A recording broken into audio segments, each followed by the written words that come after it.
Hey, I'm Chris and thanks for joining me on this video where I go through the paint and the decals. Just a quick note, unfortunately I can't show you me actually laying the paint down or putting the decals down because I don't have the facilities to at the minute, but hopefully later this year I will be able to do that. So for now I'm just going to show you the before and afters. So starting off, this is the Street Blisters light grey primer. I just wish you could go through the screen and feel how smooth it is because it lays down amazingly. And I am not just saying that, I am incredibly impressed with that primer. It does look very white, but that's on a white shell, but to the naked eye, actually in front of you, it does have like a grey tint to it. So to get the first bit of colour down, I actually used some Mr. Colour lacquer mixed with levelling thinners, super white, and as you can see there, it's gone super smooth, really nice. Very, very happy with that.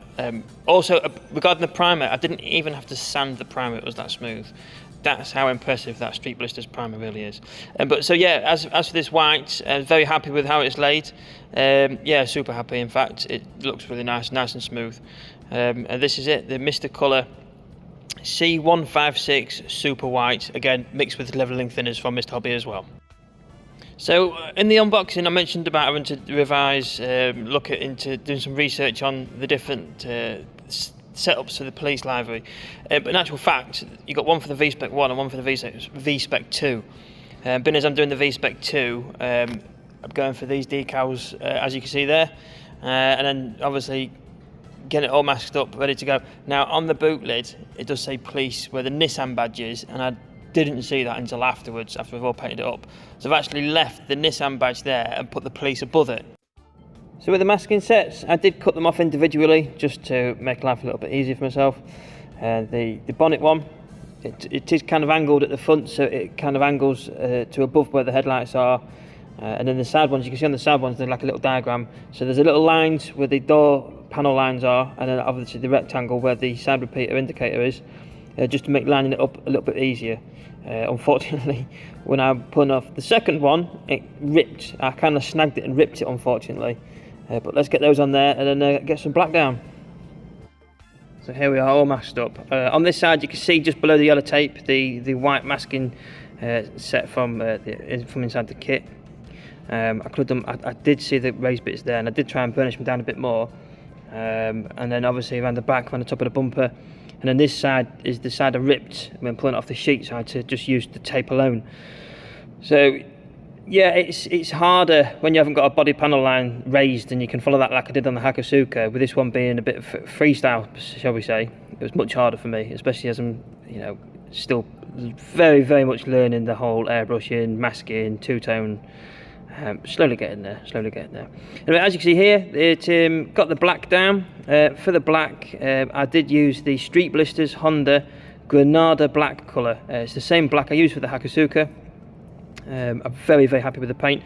I did miss a little bit of contamination there when I was cleaning it up before painting. When I was using my tack rag, I just missed a little bit of contamination, a bit gutted. You can't quite see the label there, but it is the Granada Black from Street Blisters. I do put my bottles of paint into some warm water because I do paint outside, so I need to warm that paint up. But again, as you can see, the paint has laid super smooth and I am super happy. Yeah, and it's pretty much as well dirt and debris free, which is a pleasant surprise, because sometimes when you're outside you get a bit of wind and you get bits in there. What I did get though is some overspray, as you've seen just there on the right hand side. A little bit gutted, didn't know what to do, had some great help and advice from a few others, and with a little bit of light sanding managed to clean it up, but also remove the step between the black and the white, doing the same light sanding process. I've just got rid of that step as well, so massive thanks to the guys that have helped me out with the advice there. I do appreciate it. And what I've done with the decals is, as you can see, I've cut off the sheet, the specific decals for the V-Spec 2, and I've got my micro set of Microsol ready to go. So what I did with the side decals, I did cut them individually as you see, and the excess bits of carrier film, I kept them to space them out as there should have been. The one on the spoiler, that was all individual already, so that was quite handy.